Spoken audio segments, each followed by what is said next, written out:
Who knew that Billy and Jimmy from Smashing Pumpkins were such big Godsmack fans? How about that? Welcome, gentlemen. Good to see you back at KROQ. Thank you. Hi. We're still alive. Yep, still alive after last night. Barely. How did the show go? Was it the Virgin Megastore on Sunset? It was great. I mean, we were completely overwhelmed because when you look out in the morning, you see all that rain that was here yesterday. And people standing in it. It was incredible. Yeah. And, I mean, they were there from 7 a.m. in the rain, and then it finally cleared up. So it was fantastic. We had a great time. We talked to a guy this morning who was in line at 7:15 in the morning, and he just had a heavy jacket and an umbrella and had the greatest time of his life. He said he just had fun all day. He was just hanging out with people. Yeah. Waiting for you guys. You played, you went on about 6 o'clock, 6:15, something like that. 6:30, something like that. 6:45. It was about 9:30. Yeah. We're like, come on! It's cold! And then you played for like 40 minutes? 50. 57 minutes.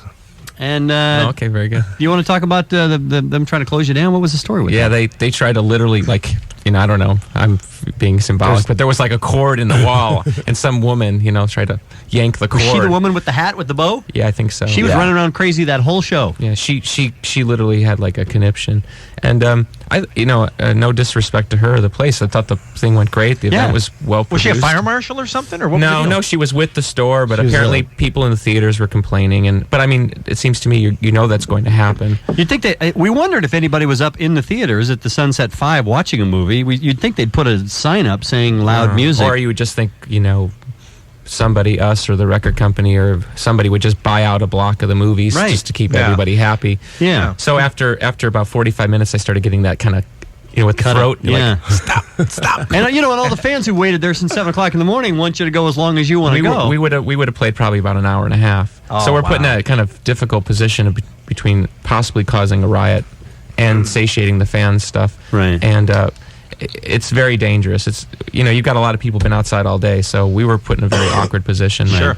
How many of these things have you done? These record store mini concerts? Well, we've done about 35 where we've actually gone and signed. I would say of those 35, maybe 15 to 20 have been where we actually played. Sometimes just in the record store. In some places, the fire marshal shut the in-store down, so we just found a club and did a free concert. Oh, really? So we've had to really kind of move and groove on You guys this. have had a lot of trouble. I guess it's because... when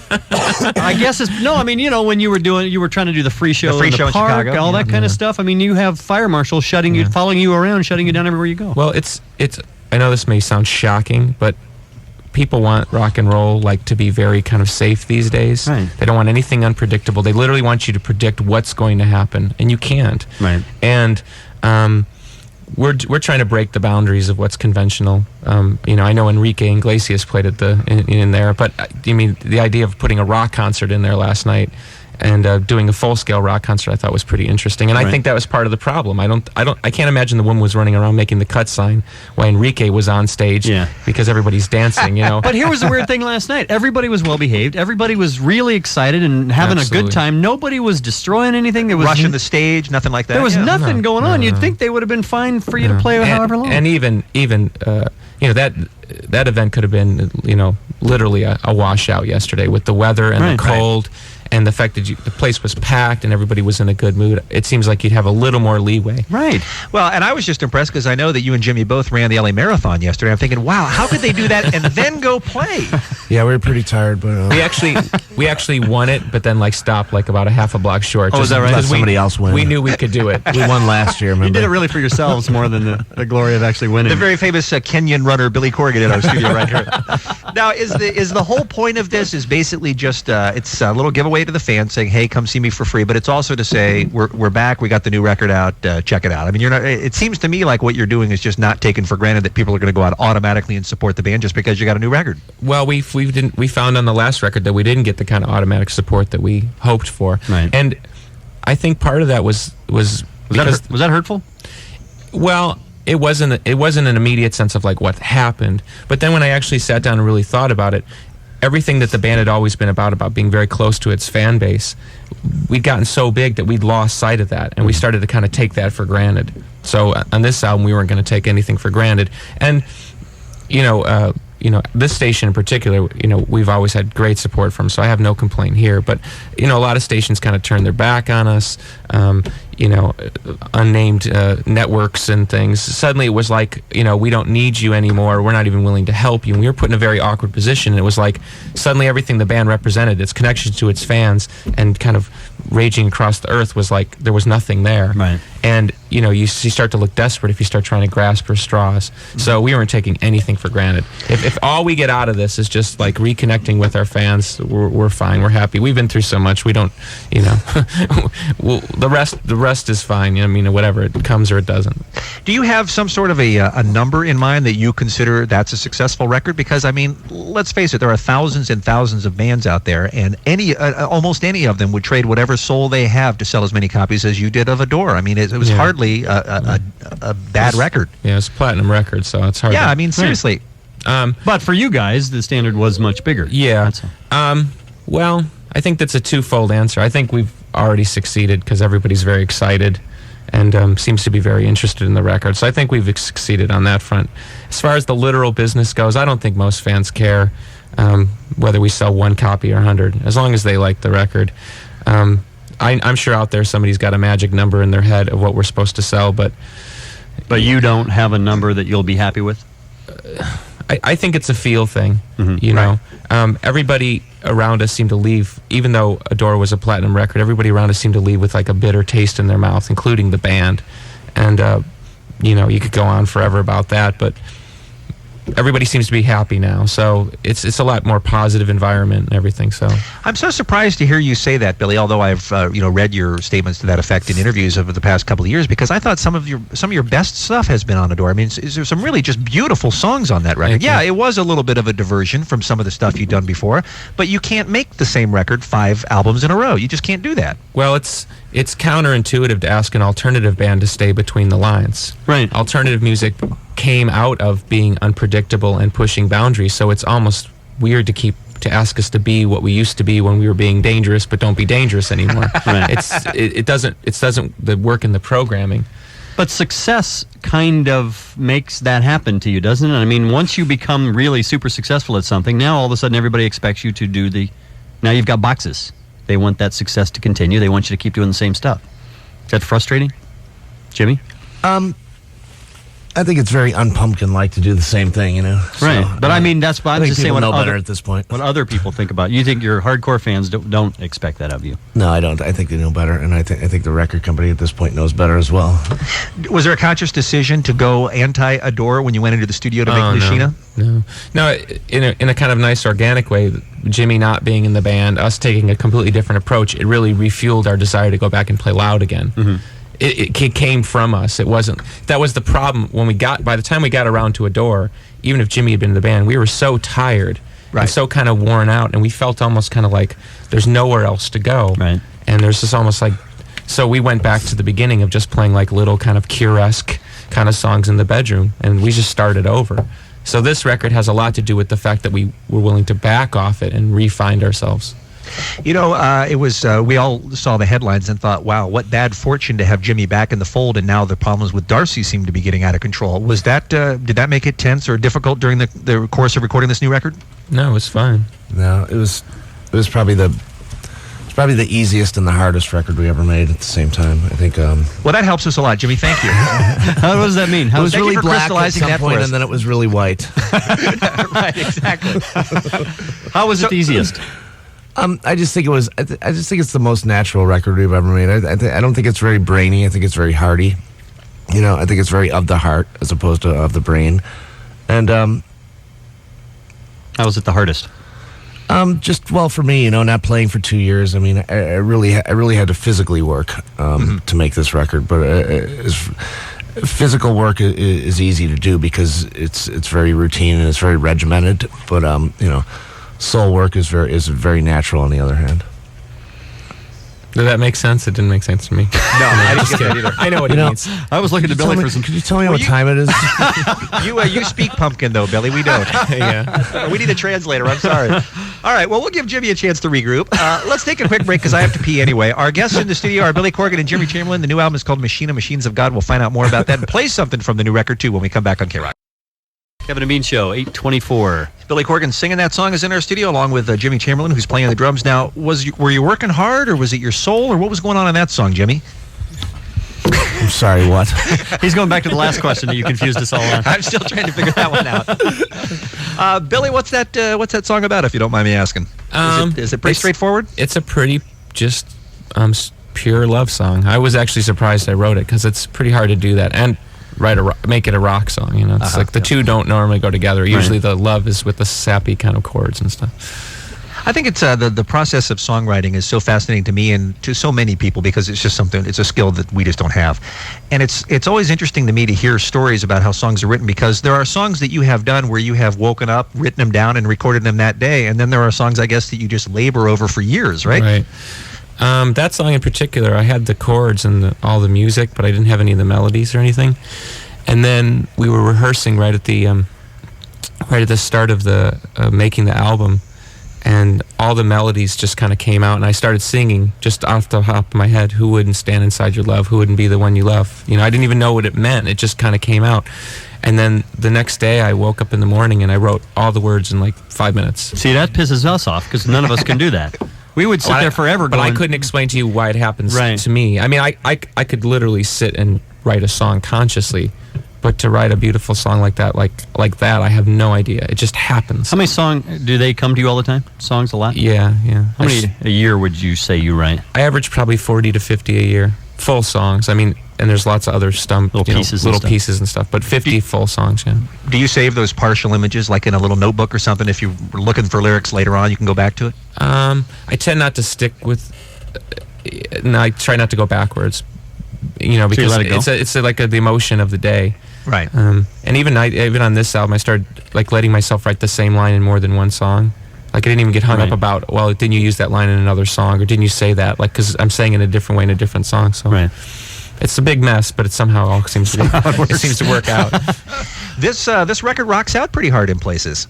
It has its moments. Yeah, it has. I mean, moments that are, I think, as rocking as the band has been on vinyl before. Yeah, I would say vinyl. Did I just say vinyl? Yeah, what happened to me? You did, yeah. Hello. I haven't heard that word in a while. That was a flashback. Let's take some phone calls if we have some time. You want to? Sure. Throw a few in. Let's say good morning to David in Torrance. Hello. Hey, good morning. Good morning. Hey. What's up? Hey, you guys. First of all, welcome back, Jimmy. Thank you. Good to see you back in the band. Thanks, David.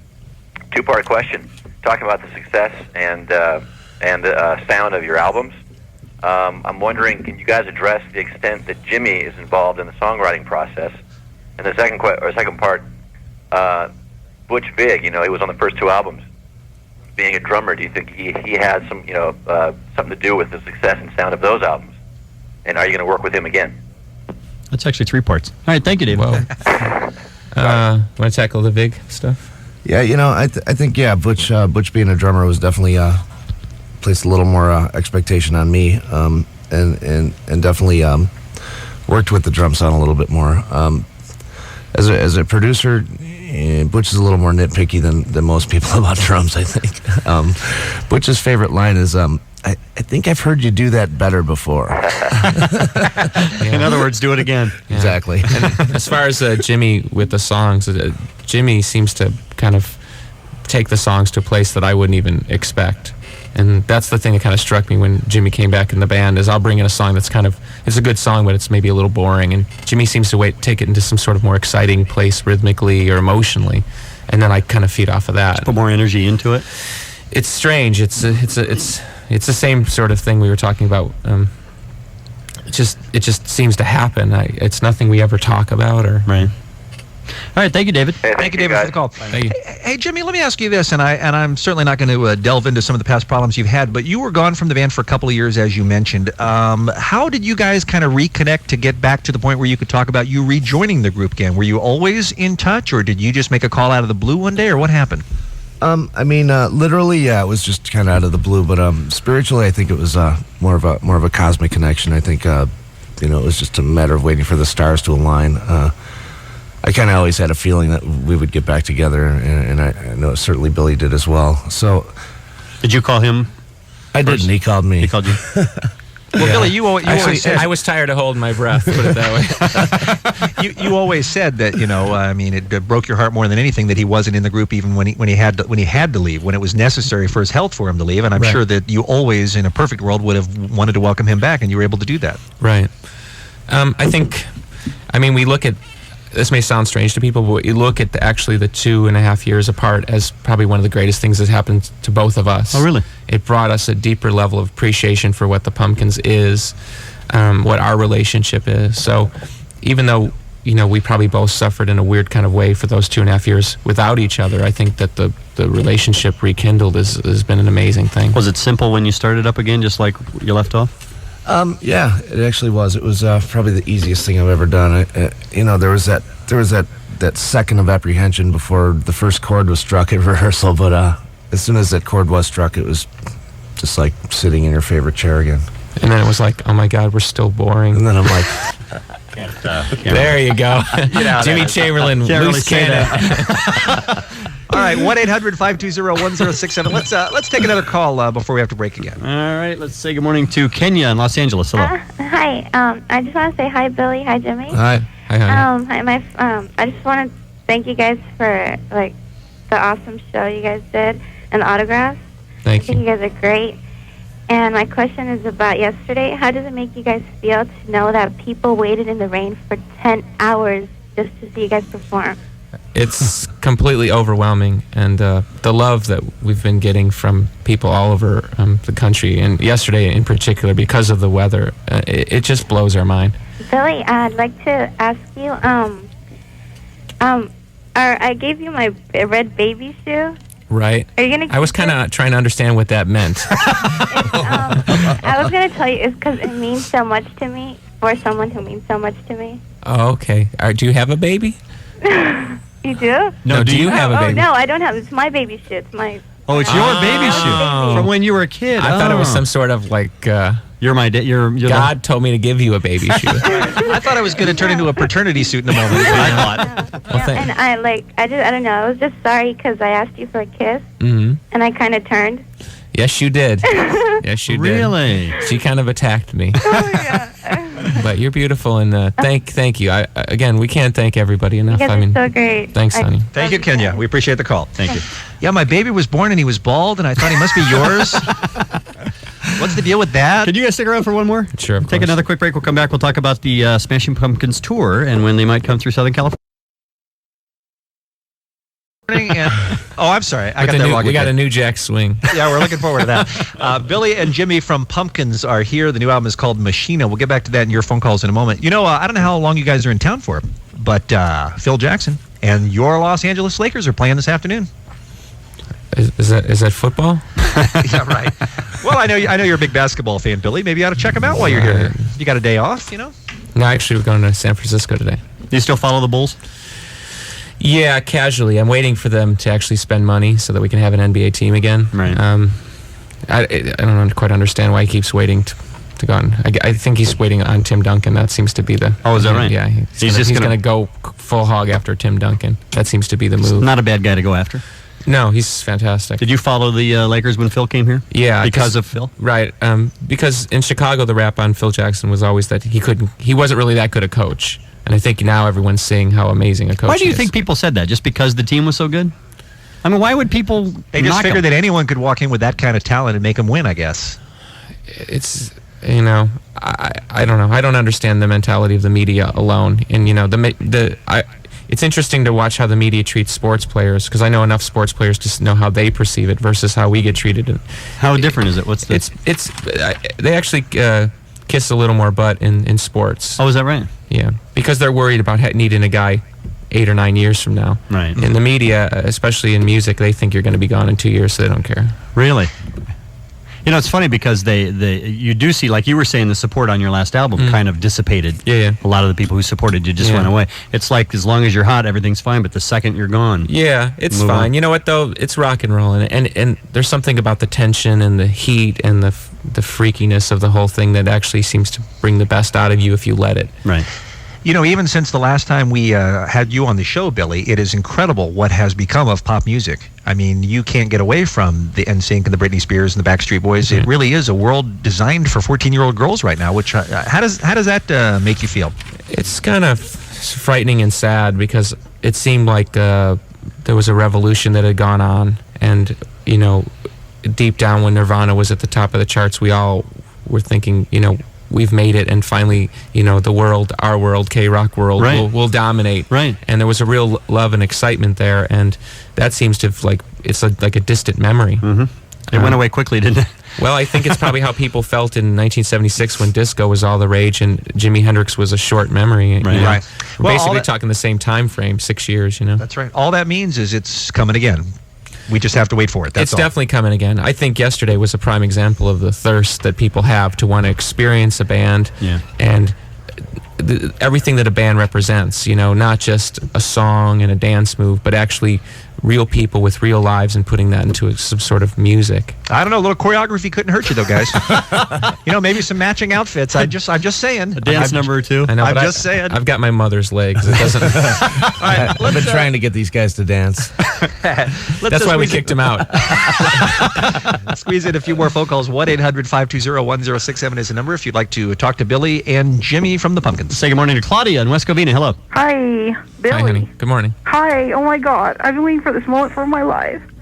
I took a trip last year that KROQ awarded me to go see you in 5 cities.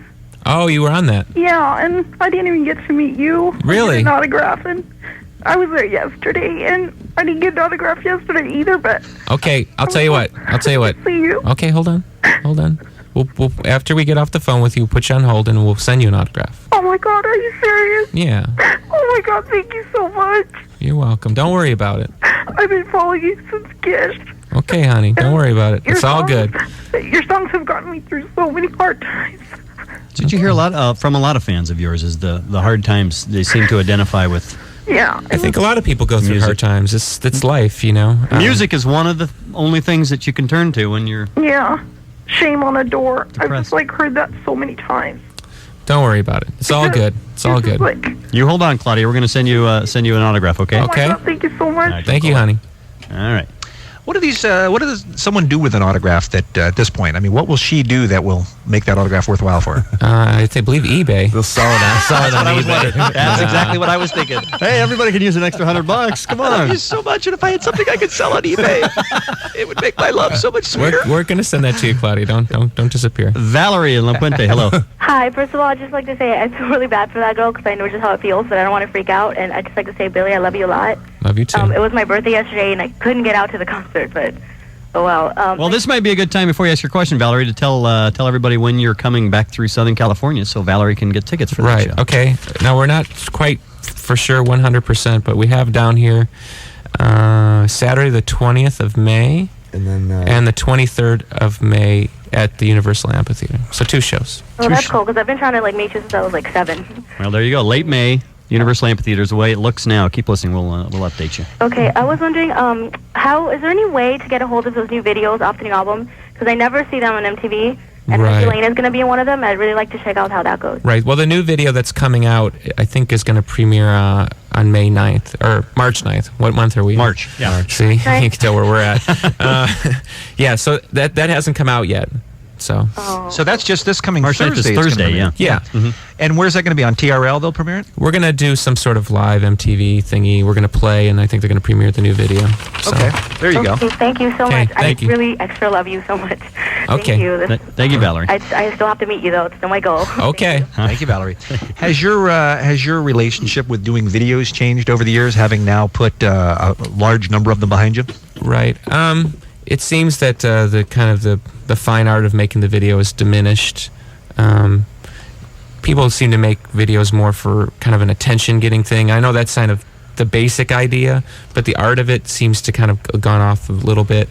I don't think bands are as rewarded as much these days for making clever or interesting videos. I think our approach is more of a simplistic approach now. I think we still enjoy making them, but we want to just make more simple statements. We don't feel we have to make such grand statements. Is this the last Smashing Pumpkins album? That's a really good question. I know you've been asked it 1,000 times, but yeah, but the last one was the last record too. Right. So they're all the last. so they're all the record. last one. Yeah. Pretty much. So it's possible you don't have it. We're going to yet. break up when The Cure breaks up. Exactly. That's the same answer they give, oddly enough. They're going to break up when you break up. They said. Although the difference is The Cure has been together for 24 years. Wow. What are you guys? You're like 12 now, right? But we feel like we've been together for 24 years. Why? This might be a good segue if we're talking about potentially the Pumpkins breaking up. You've had the opportunity to do some things on the side, Billy, and Jimmy, you have too. But the soundtrack work you've done with Stigmata, with Ransom, is that do you approach that as a totally different job? It's almost just kind of like vacation for me. Because everyone always says, what do you do in your off time? And it's like music, work. So Practice. So it's kind of like a fun thing to do on the side. And it doesn't have the pressure of like, oh my God, are they going to play it on KROQ, which is the heart attack that everyone always goes through. So, not yours truly, everyone. Yeah, you don't around have me. to go through that anymore. No. But like with Stigmata, did it work this way? Because we've been to Danny Elfman's place and we've seen him do it where he's watching a scene on a video monitor. Right. And he's composing music as he goes along that'll Right. fit that scene. Is that how you prepared that? Yeah, and then they tell you they don't like it, and then you do it again. No, it was a great experience. I really enjoyed it. I'm hoping, someday when I'm old and gray and have children, that might be something I would do. Put more energy into. Danny is, to me, he's the best. Yeah, he's The great. hero. He's He's great. And I've gotten a chance to meet him, and he's given me some really good advice. I just think the world of him. Yeah, is there a nicer guy in the world than Danny Elfman either, by the way? You'd be hard pressed to find one. Yeah. Sure. All right, are we taking any more calls here, or what are we doing? We can. It's up to you. I know time-wise, I know we're getting ready to say goodbye here. Let's just, since we got him on hold. Say good morning to Andrew and Downey. Hello. Hello, Andrew. Hey guys, what's going on? Good morning. What's going on? We're taking your phone calls and answering your questions, Andrew. Okay, my question was for Billy. What was mainly because I think he's a guitar god basically, and I just wanted to know his influences for guitar on this album because I heard he had been listening to some like old '80s metal, and what were some of his inspirations because it's such a rockin' album. Right. Honestly, the two biggest inspirations for Machina from a guitar point of view are Judas Priest and Simple Minds. Really? Yeah. I've never heard those two put in any sentence together. It is a strange... Much less where they make sense. Didn't Jim Kerr front the post-Rob Halford Priest for a while? Yeah, sure, that was him. Because I went to Priest when I was like 9, and for the Defenders of the Faith tour. It was like my first concert ever, and that was huge. Absolutely. Who do you have in your CD player right now? That's a good question. Fu Manchu. I like Fu Manchu. I think they're from roughly around here somewhere. Mm-hmm. Yeah, they're from the desert. Yeah, amazing band. I don't know. Well, Creedence Clearwater Revival. Fifth Dimension. There's no getting into my head of why I listen to certain things. Just whatever strikes you. Thank you, Andrew. Andrew, Billy. appreciate the call. Can I get an autograph too? And a Sure. Yeah. Sure. pic? Can I please? Oh, yeah, sure. Hold We're on. putting you on hold now. We'll mail it Although to you, I'd too. prefer to hear a little more weeping. You guys have always had outstanding taste in cover songs, everything, from the Cars to the Ozark Mountain Daredevils. Are there any other songs from when you were growing up, Billy, that you'd love to be able to tackle one day? Well, right now we're doing a couple good ones. We're doing Joined Together by The Who, and we're doing Rock On by David Essex. Oh, that should be great. But we're changing all the words around to make them fit our bleak worldview, Right. which is kind of interesting. Is that something you're just doing in concert, or you might record? Actually, we're talking about recording them because they've gone really well. Awesome. I don't think most bands do as many cover songs as you do. You seem to really enjoy that. Seems to be fun. We've always thought we didn't do enough. Yeah. Really? We've always had this thing like we should do one cover song a tour, and how many tours have we done where we didn't even manage to learn one, much Right. less play one. Or half learn one. And then Yeah. play it. We're really Play it bad anyway. We're really bad at learning other people's songs. Yeah. And I think part of the reason people like our covers is because we learn them wrong. So it's actually almost like a different song. Yeah, at least it's different. It's Jimmy is the master of figuring out other people's songs. Oh, is that right? He's so gifted, and I'm horrible at it. Well, if we've learned anything today, it's that May 20th and May 23rd are the dates that look like you're going to be at the Universal Amphitheater. Yeah. Now, you're making a decision here to play a smaller place than you certainly could sell. Is that just because you're trying to stay intimate, or what? Well, it kind of goes back to what I was saying in the beginning about we don't want to create this gap between us and our fans. We feel that there's that sort of line where you cross, where you start playing to a bigger and a wider audience. Whose phone? Jimmy's got a phone call. Jimmy, you want to answer that? Hey, it's Marissa. right, well, we'll let you get to that. And Jimmy, you answer the phone. Answer the goddamn phone. Hey, I'm on the radio right now. Can I call you back? All right, bye. Okay, Is that dead air in radio terms? That was fascinating. No, we plan eventually to get back to where we're playing the big places and make everybody happy. But we want to make sure that in the same sort of notion that our fans don't feel left out of this process. Gotcha. We've made that mistake a couple of times. We don't want to do it again. Well, guys, it's great to see you again, man. We always Thank you. enjoy you stopping by. As I told you this off the air, you guys are so easy to talk to and so much fun, and we really do appreciate you stopping by. KROQ, the album is called Machine of the Machines of God. It is in stores now, the latest from the Smashing Pumpkins. Buy it, live it, learn it, love it. Thanks, guys. Thank you.